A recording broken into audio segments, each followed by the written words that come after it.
शुरू करो, डालो बुनियाद, घर महल नजर आएगा। वंडर लाइए, वंडर अपनाइए, फर्क नजर आएगा। वंडर सीमेंट, फर्क नजर आएगा। नमस्कार, मैं हूं रविंद्र जैन और आप देखना शुरू कर चुके हैं सबकी खबर। इस वर्ष हमने दिवाली मनाई, दिवाली के फटाके भी चले और इन फटाकों की आवाज़ में बांधवगढ़ के हाथियों की चित्कार कहीं ना कहीं दबकर रह गई है। जी हाँ, खबर बहुत बड़ी है। मध्य प्रदेश के टाइगर रिजर्व, एक बहुत बड़ा जो टाइगर रिजर्व है बांधवगढ़, वहाँ पर हाथियों की एक के बाद एक 10 हाथियों की मौत हुई है। और ये मौत अचानक नहीं हुई है, किसी बीमारी से नहीं हुई है, ये स्वाभाविक मौत नहीं है। ये कहा जा रहा है कि इन्हें जहर देकर मारा गया है। आखिर आरोपी कौन है? आज 4 दिन से ये खबर लगातार चल रही है, लेकिन ना तो मुख्यमंत्री जी का बयान आया है, ना मध्य प्रदेश के वन मंत्री का कोई बयान आया है। फॉरेस्ट डिपार्टमेंट जरूर वहाँ मूवमेंट कर रहा है, लेकिन शासन प्रशासन पूरी तरह चुप्पी साध के बैठ गया है। आप अंदाज लगाइए, जिस दीपावली के त्यौहार पर हम हाथियों को शुभ मानते हैं, हाथियों की मूर्तियों को लाकर अपने घर पे पूजन करते हैं, जो हाथी बुद्धि का प्रतीक है, जो हाथी गणेश जी का प्रतीक है, उन हाथियों की एक के बाद एक 10 हाथियों की जान चली गई है। लेकिन सरकार के कहना चाहिए बिल्कुल सरकार को कोई जैसा असर ही नहीं हुआ है। मध्य प्रदेश में एक वन मंत्री भी हैं जिनका नाम है रामनिवास रावत, जो कांग्रेस से बीजेपी में आए हैं और इस समय विजयपुर में उपचुनाव लड़ रहे हैं। आप यदि देखेंगे कि रामनिवास रावत जो मध्य प्रदेश के जिम्मेदार वन मंत्री हैं, उनका आज तक कोई बयान नहीं आया है। कायदे से उन्हें चुनाव छोड़ना चाहिए था और बांधवगढ़ पहुंचना चाहिए था, लेकिन आप जानते हैं राजनीति कैसी हो चुकी है मध्य प्रदेश की। वन मंत्री को कोई चिंता नहीं है, एक हाथी मर जाए, 10 हाथी मर जाएं और भी मर जाएं, वे अपने चुनाव में केवल वोटों की चिंता कर रहे हैं। और मध्य प्रदेश के मुख्यमंत्री का भी इस संबंध में अभी तक कोई एक्शन सामने नहीं आया है। मध्य प्रदेश के मुख्य सचिव भी वन्य जीवों के लिए जो संस्थाएं बनी हैं उनके हेड होते हैं, उनका भी अभी तक ना बयान आया है, ना ये खबर आई है कि वे वहाँ पहुँचे हैं। एक एक करके 10 हाथी मर चुके हैं। मध्य प्रदेश के जाने माने पर्यावरणविद जो टाइगर मूवमेंट को लेकर काफ़ी सेफ टाइगर को लेकर काफ़ी मुहिम चलाते हैं, जो आरटीआई एक्टिविस्ट हैं, जिन्हें आप व्यापम का विशल बिलोर भी कह सकते हैं, अजय दुबे साहब, वो अचानक इस समय बांधवगढ़ पहुंचे हुए हैं। लगातार 3-4 दिन से वो बांधवगढ़ में ही हैं।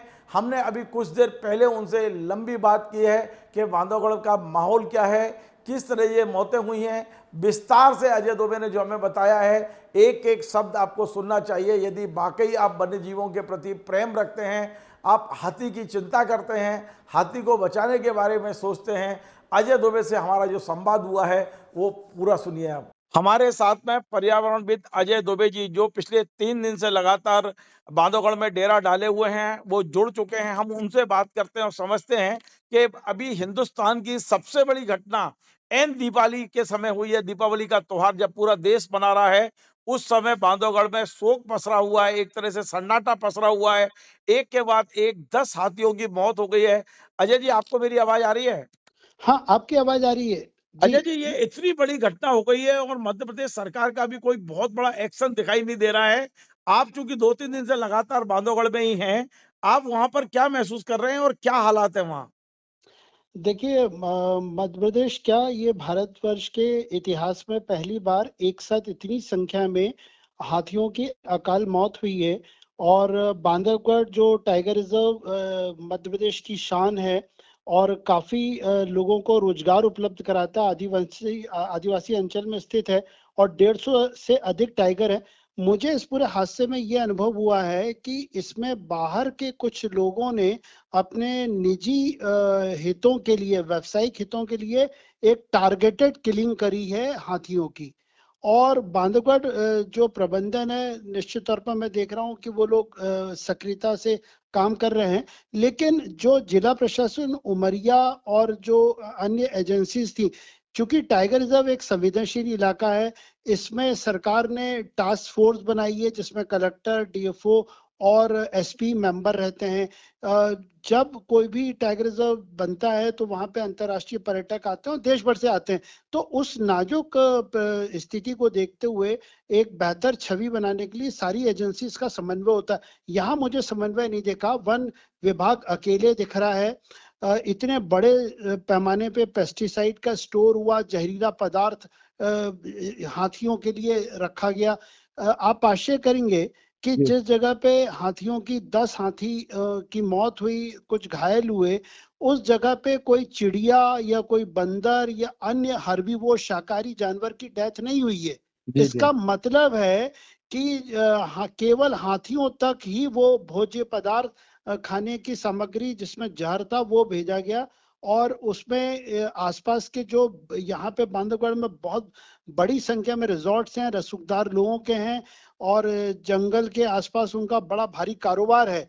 और ये जो घटना स्थल है ये कटनी के निकट है। जी। ये बांधवगढ़ टाइगर रिजर्व 2 जिलों में है, उमरिया और कटनी।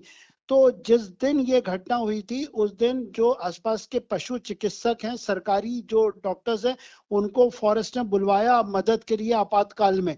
तो अधिकतर डॉक्टर्स ने मदद करने से मना कर दिया। केवल एक महिला वेटनरी डॉक्टर खुशबू जैन वहां पर पहुंची और उन्होंने लाइफ सेविंग जो ट्रीटमेंट था वो शुरू किया। मुझे लगता है कि सरकार इस पर भी ध्यान दे कि इतने भारत के प्रतिष्ठित टाइगर रिजर्व, 150 से अधिक टाइगर्स हैं, 60 से अधिक हाथी हैं। यदि कोई आपातकालीन व्यवस्था होती है तो वैकल्पिक उपाय क्या है? तो ये कई गलतियां उभर के आई हैं। और आज आपने सही कहा, सख्ती अभी कोई सख्त कार्रवाई नहीं देखी गई है। यहाँ पर पेस्टिसाइड का जो अवैध विक्रय है या वेटनरी डॉक्टर्स के द्वारा वन विभाग की मदद न करना, या उस स्थल पे जहरीला पदार्थ आया। और बांधवगढ़ के आसपास एक मैं मतलब आपके समक्ष ये भी कहना चाहूंगा कि कुछ रसूखदार लोगों की जमीन है जिनके पर्यटन के कारोबार पे असर पड़ रहा था हाथियों के आवागमन से। तो उनकी भूमिका भी मेरे हिसाब से संदिग्ध है कि इस टारगेटेड किलिंग में वो भी शामिल हो सकते हैं। अजय जी, आप अचानक वहां पहुंचे या इस खबर के बाद में आप वहां पर पहुंचे हुए हैं इस समय? मैं तो देखिए कान्हा आया हुआ था और फिर मेरा आना हुआ। तो इस वक्त दीपावली की छुट्टी थी, तो मैं अचानक तो नहीं, मेरे प्लान ही था मतलब यहाँ पे आने का। जी। ये कितने बड़े एरिया में जो 10 हाथियों की मौत हुई है, वो कितना बड़ा एरिया है? 5 किलोमीटर, 10 किलोमीटर, कितने बड़े एरिया में ये मौतें हुई हैं? किस तरह से वहां डेड बॉडी मिली है और क्या आप घटना स्थल पे पहुंच पाए? देखिए घटना स्थल पर तो अभी उन लोगों ने प्रतिबंध लगा रखा है। और जो ये घटना स्थल हुई है वो 3 जो रेंज है फॉरेस्ट की, उनका जंक्शन है। खितौली रेंज, पतोर रेंज और पनपथा रेंज। और ये तीनों बहुत संवेदनशील इलाके हैं। जिस वक्त हाथियों के साथ ये घटना हुई उनका उपचार प्रारंभ हुआ, उस वक्त भी यहाँ पे आसपास जो हाथियों के समूह थे उन लोगों ने घेराबंदी करी थी। बाघों की मूवमेंट भी है। ये बांधवगढ़ टाइगर रिजर्व का हृदय स्थल है। तो ये जो पूरा जो जमीन का टुकड़ा जिसमें ये हाथी गिरे हैं, ये करीब आप ये मान के चलिए कि 2 से 4 स्क्वायर किलोमीटर के अंदर का इलाका है। यहाँ के जो खेत हैं, संखनिया जो गांव है, वहां पर सब्जी भी उगाई जाती है और धान भी कटाई हो चुकी है। आधी धान कटी हुई है, आधी लगी हुई है। इसके अलावा कोदो जो मिलेट जिसको मोटा अनाज कहा जाता है, वो भी लगा हुआ है। और आश्चर्य की बात है कि कोदो को बंदर बहुत बड़ी संख्या में खाते हैं। लेकिन मैं वही बात आपसे कहना चाह रहा था कि इस पूरे घटना स्थल पर यदि कोई ऐसा जहरीला पदार्थ बिल्कुल ओपन स्थिति में होता, पेस्टिसाइड या मतलब सब फसलों में रहता, तो चिड़िया और सुअर और नीलगाय ये धान, पकी हुई धान खाते हैं। और इस समय धान की कटाई हो रही है, तो पकी धान हर जानवर नहीं खा पाता है, केवल सुअर खाता है और हाथी खाते हैं और चिड़िया और बंदर कोदो खाने आते हैं। तो अन्य कोई भी जीव को अकाल मृत्यु की कोई जानकारी नहीं है, केवल हाथी ही मारे गए हैं। और मैं आपको ये स्मरण कराना चाहूंगा कि बांधवगढ़ टाइगर रिजर्व में वर्ष 2022 के नवंबर में एक हाथी की संदिग्ध परिस्थितियों में मौत हुई थी। हमने उसकी शिकायत करी नेशनल टाइगर कंजर्वेशन अथॉरिटी, जो प्रोजेक्ट एलिफेंट देखता है, और प्रोजेक्ट टाइगर। उसने जब गोपनीय तौर पे जांच करी, शिकायत सही पाई गई। हाथी का जो शिकार हुआ था उसमें वन विभाग के रेंजर्स के खिलाफ मुकदमा दर्ज हुआ और उनको सस्पेंड किया गया। एक से अधिक लोग थे। आज ये जो घटना हुई है, ये घटना भी उसी स्थल के करीब हुई है। जी। बांधवगढ़ में पहले भी हाथी का शिकार हुआ, आज भी ये 10 हुए। तो सरकार, वहां के निचले स्तर का जो भी स्टाफ है वो लोकल लोग हैं। यहाँ जी, एक और बड़ी विडंबना है कि जिस तरह भी पुलिस में आदेश आया कि लोकल लोगों के स्टाफ नियुक्त जो भी पदस्थापना वो हटाई जाए उनके गृह जिलों से, तो ये बांधवगढ़ टाइगर रिजर्व की एक बड़ी विडंबना है कि नीचे का जो स्टाफ है वो यहीं के स्थानीय निवासी हैं। तो कहीं ना कहीं प्रबंधन में थोड़ी सी बेहतर स्थिति नहीं है। अजय जी, आप क्या मानते हैं ये जो हाथियों की मौत है, स्वाभाविक मौत है, उन्हें मारा गया है या कोई शिकार है? हम क्या मान के चले? अभी प्रारंभिक क्या दिख रहा है वहाँ? मेरा मानना है कि टारगेटेड किलिंग है। और बांधवगढ़ टाइगर रिजर्व यहाँ यदि आप देखें तो बहुत आईएएस आईपीएस विधायक मंत्री न केवल मध्य प्रदेश बल्कि भारत भर के, चाहे वो पंजाब के राजनीतिक हस्ती हो, चाहे वो स्मृति ईरानी हो, बड़े बड़े आईएएसओं के दिग्गजों की यहाँ जमीनें हैं। मुझे लग रहा है कि जो पर्यटन पे हाथियों का जो मतलब असर पड़ रहा था, बड़ी संख्या में 60 से 70 हाथी 2017-18 में मध्य प्रदेश आ गए। ये सब छत्तीसगढ़ के हाथी हैं और ये कॉरिडोर है। Bandhavgarh tiger reserve, Sanjay tiger reserve और जो छत्तीसगढ़ का इलाका है घासीदास, वहां से हाथियों की लगातार आना जाना चलता है। तो मुझे ऐसा लग रहा है कि ये नेचुरल प्रक्रिया में नहीं है। कोदो खाने से, जैसा सरकार ने कहा, ये अभी पहली जो प्राथमिक जो सरकार का बयान है कि जहरीला पदार्थ उनके पोस्टमार्टम के बाद मिला है। कोदो पे शक है, लेकिन कोदो मध्य प्रदेश से अधिक छत्तीसगढ़ में होता है। सबसे अधिक धान छत्तीसगढ़ में होती है। वहां अधिक हाथियों की संख्या है। वहां पर नागरिकों का और हाथियों का संघर्ष अधिक है, इंसानों की मौत हो रही है। लेकिन तब भी वहां पर न तो कोदो से हाथी की डेथ हुई और न इंसानों ने वहां पे बड़े पैमाने पर हाथी को मारा है। यहाँ पर किसानों की फसल नष्ट होना, इससे ज्यादा खतरनाक मामला है कि लोगों के जो रिजॉर्ट्स हैं, लोगों की जो संपत्ति है, उस कारोबार पे हाथियों की मूवमेंट से असर पड़ा। हाथियों ने कईयों के रिजॉर्ट तोड़े। हाथी यहाँ पे संजय पाठक जो भाजपा के एमएलए रसूखदार, उनके 2 रिजॉर्ट्स हैं, हाथियों ने उस पर भी आक्रमण किया था। यहाँ पे और भी जगह हाथियों ने रिजॉर्ट्स की प्रॉपर्टी पे आक्रमण किया है। तो ऐसी संभावना है कि प्रभावशाली लोगों के हितों पे प्रभाव पड़ा है। और ये इलाका कटनी जिले के आसपास बड़े प्रभावशाली लोगों की जमीन के निकट है, ये जहां ये हादसा हुआ, हाथियों की मौत हुई है।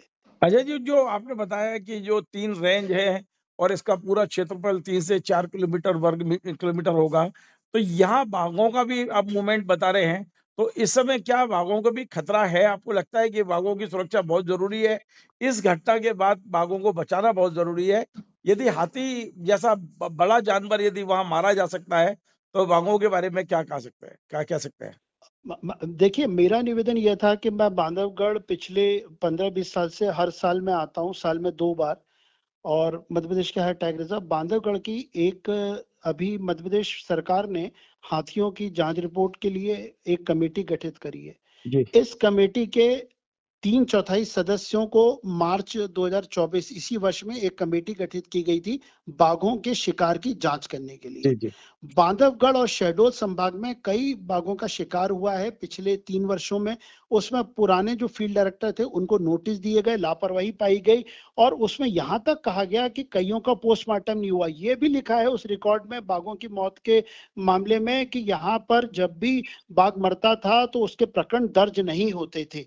तो बाघों के प्रबंधन में मौत के ऊपर बड़े अधिकारियों से नीचे अधिकारियों तक लापरवाही पाई गई कि उन्होंने बेहतर जांच निगरानी नहीं करी।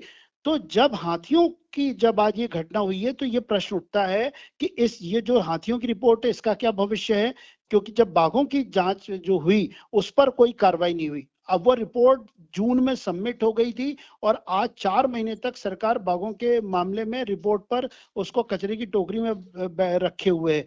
तो बाघ खतरे में है, बाघों का शिकार होता है। यहाँ पर जो पुराने सामंती लोग हैं वो बाघों का शिकार एक अपनी शान समझते हैं और अंतर्राष्ट्रीय तस्कर बांधवगढ़ को हमेशा निशाना बनाते हैं और यहाँ पे शिकार की मतलब बड़ी गंभीर समस्या है।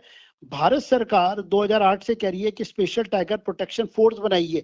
यह फोर्स उस तरह की होगी जैसे वीआईपी को कमांडो सुरक्षा दी जाती है सुसज्जित हथियारों के साथ, इसी तरह बांधवगढ़ और में आप कान्हा टाइगर रिजर्व में और पेंच में जहां शिकार की गंभीर समस्या है, स्पेशल टाइगर प्रोटेक्शन फोर्स बनेगा। इस फोर्स में स्थानीय लोगों को रोजगार मिलेगा। गिर नेशनल पार्क एशियाटिक लाइंस में वो फोर्स स्थापित हुई है, वहां शिकार न के बराबर है। तो आज हाथियों के हादसे से सारी चीजें जो हैं उन पे पुनर्विचार और अवलोकन करना पड़ेगा, क्योंकि शिकारी के लिए हाथी या बाघ या तेंदुआ नहीं है, वो तो दुर्लभ प्रजाति के जिसकी मार्केट में कीमत मिलेगी उसका शिकार करेगा। उसको यदि कठोर दंड से वो बच गया और तो भविष्य के लिए खतरा है। कहीं ना कहीं निचले स्तर के अधिकारियों की भूमिका संदिग्ध है। पिछले हाथी के शिकार में यहाँ के रेंजर पे मुकदमा दर्ज हुआ था, उसको सस्पेंड किया गया। तो सरकार सबक नहीं सीख रही है। अच्छा जी, एक आखिरी और छोटा सा सवाल मेरा ये है कि अभी इस समय 3 दिन में 10 हाथियों की मौत की खबरें आ चुकी है। पहले 4 फिर 7 हुई, आज 10 हो गई है। अभी क्या स्थिति है वहाँ? कुछ और हाथी बीमार हैं या उनके वो देख-रेख में हैं, उपचाररत हैं, या मतलब जो इस पूरे इलाके में अभी कितने हाथी हैं और उनकी सुरक्षा को लेके प्रशासन क्या कर रहा है या वन विभाग क्या कर रहा है? देखिए वर्तमान में तो अब कोई भी हाथी बीमार नहीं है। जिनका मतलब पहले दिन जब ये घटना हुई थी तो 4 हाथी मृत मिले थे, जी। उसके बाद 3 और उसके बाद 3 की डेथ हुई, टोटल 10 की डेथ हो गई है। बाकी इस कुनबे के 3 सदस्यों को बताया गया कि वो स्वस्थ हैं। तो अभी वर्तमान में तो किसी का उपचार नहीं चल रहा है, सबका पोस्टमार्टम हो गया है, दफनाने की प्रक्रिया भी हो गई है। इस वक्त बांधवगढ़ टाइगर रिजर्व में करीब 50 के करीब हाथियों का झुंड अलग अलग टोली में घूम रहा है। और जब ये इलाज चल रहा था यहाँ पे जहाँ घटनास्थल पे, तो हाथियों की मूवमेंट यहाँ पर भी हुई थी, क्योंकि हाथी एक पारिवारिक जीव होता है और जो भी ऐसी घटना है उससे वो प्रभावित होता है, संवेदनशील होता है। तो हाथियों की या बाघों की सुरक्षा के मामले में इस समय मध्य प्रदेश के वन विभाग के सारे टॉप अफसर, national tiger conservation authority, wild life crime bureau Delhi, Bhopal से टाइगर स्ट्राइक फोर्स और स्थानीय पुलिस, क्योंकि पुलिस और वन विभाग का एक समन्वय के लिए एक वो बनी हुई है टीम, जिसको टाइगर सेल कहते हैं। सीआईडी के जो एडीजी होते हैं, एसटीएफ के एडीजी, दो में से कोई एक, वो टाइगर सेल के प्रमुख होते हैं राज्य स्तरीय। तो इस वक्त सारी टीम, अमला, साइंटिस्ट, डॉक्टर सब आ गए हैं।